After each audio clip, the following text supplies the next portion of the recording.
রথযাত্রা বা রথ দ্বিতীয়া আষাঢ় মাসে আয়োজিত একটি অন্যতম হিন্দু উৎসব। ভারতের উড়িষ্যা, ঝাড়খণ্ড, পশ্চিমবঙ্গ আর বাংলাদেশে এই উৎসব ধুমধাম করে পালিত হয়। কথিত আছে, দীর্ঘ বিচ্ছেদের পর শ্রীকৃষ্ণের বৃন্দাবন প্রত্যাবর্তনের স্মরণেই এই উৎসব পালিত হয়। উড়িষ্যার পুরীতে জগন্নাথ মন্দিরে রথযাত্রা ভারতের সর্বাধিক প্রসিদ্ধ রথযাত্রা। এই সব তো গেল তত্ত্বকথা। আসলে রথের দিন হলো জিলিপি আর পাঁপড় ভাজা খাবার দিন। ছেলেবেলায় রথের দিন বাড়ির বাগান থেকে ফুল তুলে মালা গেঁথে রথ সাজাবার মজাই আলাদা ছিল।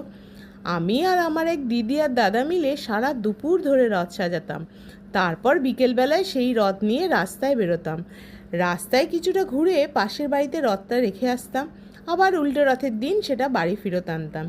বেশ মজা করেই দিনটা কাটতো। এখনকার বাচ্চারা তো এসব আনন্দ প্রায় পায়ই না। আর রথের মেলা সে তো অতীত হয়ে গেছে। ভালো লাগলে লাইক, শেয়ার অ্যান্ড সাবস্ক্রাইব করো। টাটা।